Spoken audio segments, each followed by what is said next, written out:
experiment to demonstrate that chlorophyll is essential for photosynthesis. So ఇది experiment prove చేయమంటున్నాడు. Chlorophyll అనేది photosynthesis తప్పనిసరి అని. ఓకేనా, గ్రీన్ పిగ్మెంట్ అనమాట. ఓకేనా, ఆకుపచ్చ పదార్థం ప్లాంట్ లో, దాన్ని క్లోరోఫిల్ అని అంటారు. అది ఫోటోసింథసిస్ అవసరమా అని అడుగుతున్నారు. సో ఫస్ట్ మనం ఆన్సర్ చెక్ చేసుకుందాం. Aim to test the presence of starch in the leaves. Starch ఉందో లేదో చూడడానికి ఆకుని ఐడిన్ సొల్యూషన్ లో ముంచి ఫస్ట్ పరిశీలిస్తాం. బ్లూ బ్లాక్ కలర్ లో మారితే స్టార్చ్ ఉందని అర్థం, రంగు మారకపోతే స్టార్చ్ లేదని మనకి అర్థం. సో ఐడిన్ సొల్యూషన్ అంటే ఏంటి, స్టార్చ్ పరీక్ష కోసం ఉపయోగిస్తాం. బ్లూ బ్లాక్ కలర్ అంటే ఏంటి, స్టార్చ్ ఉందో లేదో, స్టార్చ్ బ్లూ బ్లాక్ కలర్ అంటే స్టార్చ్ ఉందని అర్థం. నో కలర్ చేంజ్ అంటే అర్థం అంటే స్టార్చ్ లేదని. సింపుల్ పాయింట్ వన్ లైన్ చెప్పాలంటే ఆకులో స్టార్చ్ ఉందో లేదో చూడడానికి ఆకుని ఐడిన్ లో ఉంచి రంగు మార్పుని మనం పరిశీలిస్తాం. అది పాయింట్ కి అర్థం. So to test the presence of starch in the leaves. Next apparatus needed things. Apparatus and things materials. ఎటువంటి మెటీరియల్స్ కావాలి? Water plant with variegated leaves, sunlight, paper, pencil, water, Bunsen burner, alcohol, dilute iodine solution, watch glass. ఓకేనమ్మా. So ఇది water plant with variegated leaves. Water plant with variegated leaves అంటే ఏంటి అర్థం, తోటలోని పెంచిన రంగురంగులు ఉన్న ఆకులు అనే water plant with variegated leaves అంటారు. సన్లైట్ అంటే ఏంటి, సూర్యకాంతి. పేపర్ అంటే ఏంటి, కాగితం. Bunsen burner. ఈ బన్సన్ బర్నర్ అంటే ఏంటి, ప్రయోగంలో వేడి ఇచ్చే ఒక చిన్న మంట పరికరం. ఆల్కహాల్ అంటే ఇది స్టార్చ్ పరీక్షకు ఉపయోగిస్తాం ఆల్కహాల్ ని. డైల్యూట్ ఐడిన్ సొల్యూషన్ అంటే ఏంటి, డైల్యూట్ అంటే ఏంటి, నీటిలో కలపడం. దాన్ని ఐడిన్ సొల్యూషన్ అంటే స్టార్చ్ పరీక్ష కోసం ఉపయోగించే ఒక solution dilute iodine solution. Watch glass అంటే అర్థం ఏంటి, చిన్న గిన్నె. ఓకేనమ్మా, దాన్ని వాచ్ గ్లాస్ అంటారు. ఓకేనా, అందులో పదార్థాలు పెట్టడం కోసం.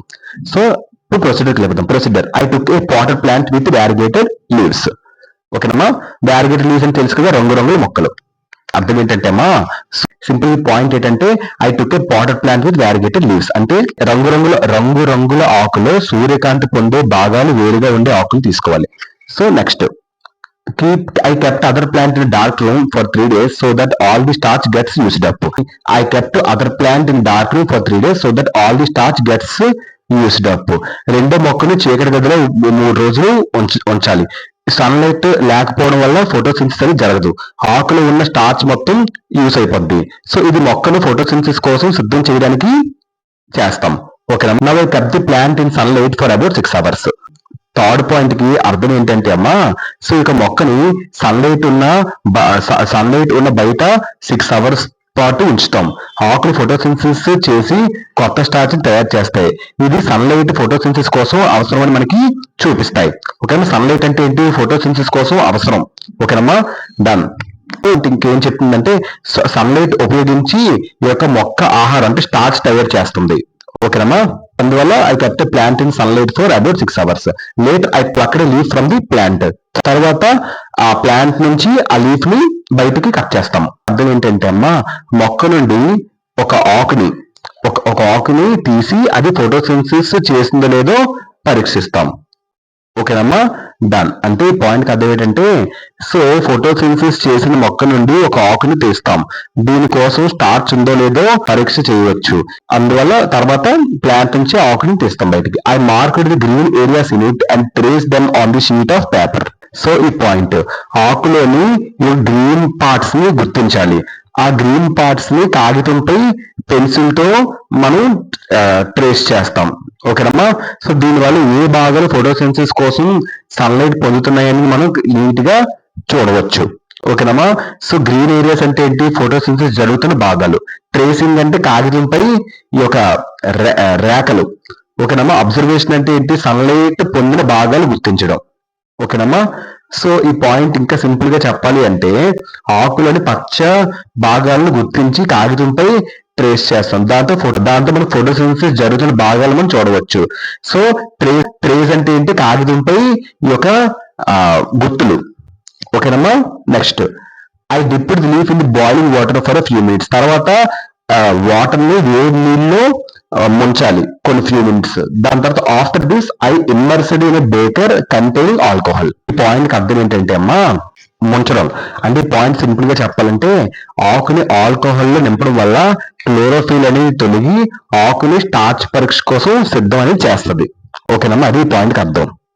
బేకర్ కంటైనింగ్ ఆల్కహాల్ దాన్ని పెట్టాలి.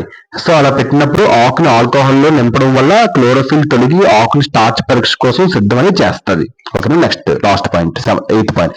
Carefully place the above beaker in water bath and heat it till the alcohol begins to variegate at least 1 before and after starch test. ఈ పాయింట్ అర్థం ఏంటంటే, సింపుల్ చెప్పాలంటే ఆల్కహాల్ ని వాటర్ బాత్ లో మరిగించడం ద్వారా chlorophyll తొలగించి ఆకుని స్టార్చ్ పరీక్షకు సిద్ధం అనేది చేస్తుంది. అది పాయింట్ కి అర్థం.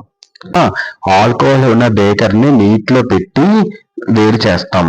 ఆల్కహాల్ మరిగి చల్లబడే వరకు వేడి చేస్తాం. దీనివల్ల ఆకులోని క్లోరోఫిల్ పూర్తిగా తొలగిపోతుంది. ఆకుపచ్చ రంగు అనేది పోతుంది. తర్వాత స్టార్చ్ పరీక్ష ఐరన్ టెస్ట్ కోసం సిద్ధమవుతుంది. వాటర్ బాత్ లో ఆల్కహాల్ లో ఆకుని వేడి చేయడం వల్ల క్లోరోఫిల్ తొలగి స్టార్చ్ పరీక్షకు ఆకుని సిద్ధమని చేస్తది. అది పాయింట్ కదా. I took it out and spread on the watch glass. ఆకుని వాచ్ గ్లాస్ పై పెట్టి స్టార్చ్ పరీక్షకు సిద్ధం చేయడం అంతే. Next, later I dip it into the dilute solution of the iodine for few minutes and observe the change in colour. ఓకేనమ్మా. ఆకుని కొన్ని నిమిషాల పాటు డైల్యూట్ ఐడిన్ సొల్యూషన్ లో నింపాలి. డైల్యూట్ ఐడిన్ సొల్యూషన్ అంటే ఏం తెలుసమ్మా? ఇది స్టార్చ్ కోసం చేసే ఒక పరీక్ష. ఓకేనమ్మా. స్టార్చ్ కోసం పరీక్ష ద్రవం, దాన్ని ఐడిన్ సొల్యూషన్ అని అంటారు. ఏంటంటే అదే ఆకుని రంగు మార్పుని గమనించాలి. దాని తర్వాత బ్లూ బ్లాక్ రంగులో ఉంటే ఆ ఆకులో స్టార్చ్ ఉందని, ఒకవేళ కలర్ కనుక మారకపోతే స్టార్చ్ లేదని అర్థం అనమాట. సింపుల్ గా చెప్పాలి అంటే పాయింట్, ఆకుని డైల్యూట్ సొల్యూషన్ లో నింపితే రంగు మారి స్టార్చ్ ఉందో లేదో తెలుసుకోవచ్చు. అది డైల్యూట్ సొల్యూషన్ మాత్రమే చేయగలదు, స్టార్చ్ ఉందో లేదో తెలుసుకునేది. అందుకే డైల్యూట్ ఐడిన్ సొల్యూషన్ అంటే స్టార్చ్ కోసం చేసే ఒక టెస్ట్ యూజ్ చేస్తారు. ఓకేనా. అది so final observation, the green colour traced parts turn into blue black colour. So final గా ఎక్స్పెరిమెంట్ ఏంటి? గ్రీన్ కలర్డ్ ట్రేస్డ్ పార్ట్స్ లోని ఏటైంది? ఈ ఆకులో చూసారా? ఈ ఆకులో ఎక్కడైతే గ్రీన్ కలర్ మీకు కనిపిస్తుందా? ఎక్కడ అయితే green colour, the leaf where it as green, ఎక్కడైతే ఈ ఆకులో గ్రీన్ కలర్ కనిపిస్తుందో ఆ గ్రీన్ కలర్ దగ్గర ఏంటో అర్థం, అక్కడ బ్లూ బ్లాక్ కలర్ ఉందని అర్థం. ఓకేనమ్మా. బ్లూ బ్లాక్ కలర్ లో మారింది. లీఫ్ గ్రీన్ పార్ట్స్ ఏమవుతుంది? బ్లూ బ్లాక్ కలర్ లో మారింది. ఎందుకు మారింది? ఐరన్ సొల్యూషన్ వేయడం వల్ల. సో అదే అబ్జర్వేషన్ తేలింది. Conclusion, the leaf where it has green color before boiling turns into bluish black, which indicates the presence of starch. It means photosynthesis is done in the greenish area. So we confirm that chlorophyll is necessary for photosynthesis. అంటే point కి అర్థం ఏంటంటే అమ్మా, blue black colour లో indicates, blue black colour అంటే అర్థం ఏంటి? అక్కడ స్టార్చ్ ఉందని అర్థం. Starch only green areas, leaf green areas లో మాత్రం ప్రొడ్యూస్ అయింది. ఇది కన్ఫర్మ్ చేస్తుంది మనకి, ఫోటోసింథసిస్ అంటే గ్రీన్ పార్ట్స్ లో ఉందని అర్థం. సో దేర్ ఫోర్ దీన్ని బట్టి అర్థం ఏంటి? Chlorophyll is necessary for photosynthesis. Green area అంటే ఏంటి? స్టార్చ్ ఫార్మ్ అయిందని. స్టార్చ్ ఫార్మ్ అయితే ఫోటోసింథసిస్ అక్కడైతేనే స్టార్చ్ ఫార్మ్ అవుతుంది.